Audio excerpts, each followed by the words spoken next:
C'est un scoop pour personne, l'année 2020 ne figurera pas au palmarès des plus mémorables.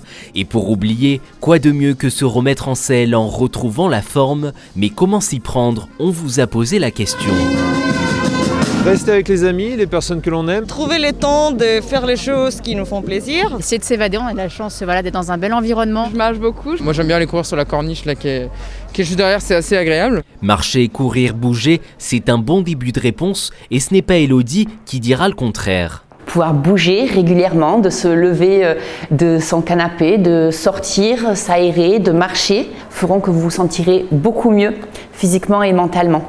Alors c'est parti, voici 3 mouvements à reproduire chez soi à l'aide d'objets de la maison et d'un peu de motivation. On n'oublie pas de s'échauffer. Premier exercice, le squat qu'on ne présente plus. Ici, vous pouvez remplacer les haltères par 2 bouteilles d'eau. Espacez un petit peu vos pieds par rapport au bassin. Je vous propose de placer vos bouteilles au niveau des épaules et venir fléchir vos genoux et descendre vos fesses. Et en remontant, vous poussez vos bras au-dessus de la tête. Et vous soufflez à la remontée en serrant fortement vos fessiers, vos abdos. Et vous pouvez faire exactement ce même mouvement sans les bouteilles. Second mouvement, le soulevé de terre. Prenez un sac et remplissez-le à votre convenance. Le second mouvement que je vous propose, c'est de venir placer un sac à dos que vous avez chargé devant vos pieds. Les 2 pieds sous votre bassin. Vous fléchissez un petit peu vos genoux. Et à partir de là, vous allez poussez vos fesses vers l'arrière pour amener votre dos bien long et droit, le dos bien long pour attraper votre sac.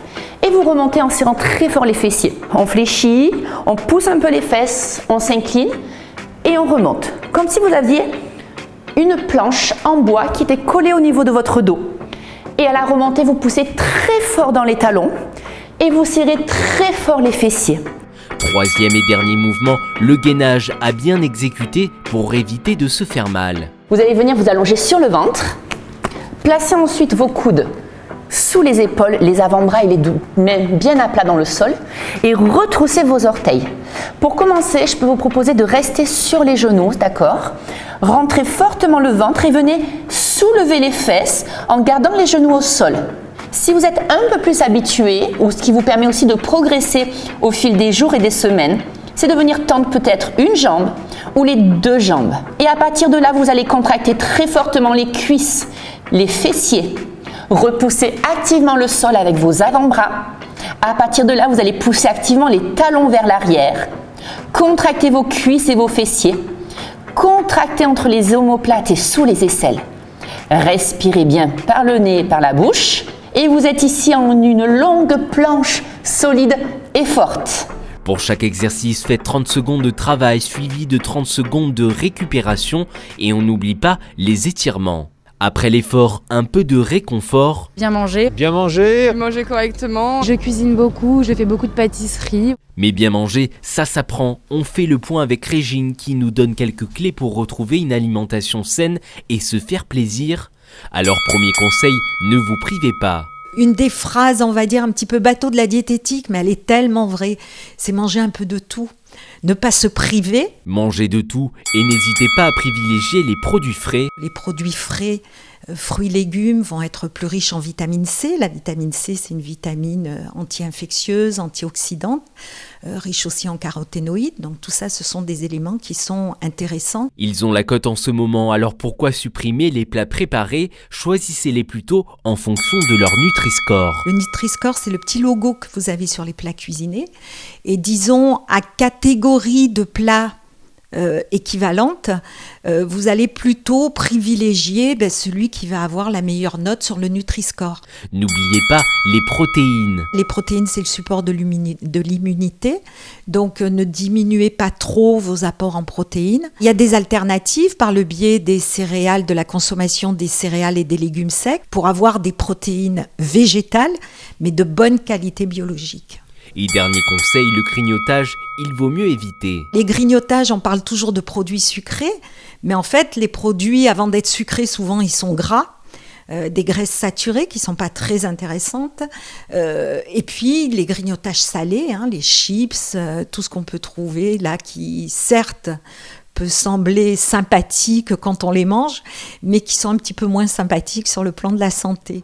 Pour compléter votre menu, vous êtes de plus en plus nombreux à opter pour des remèdes naturels contre les coups de mou.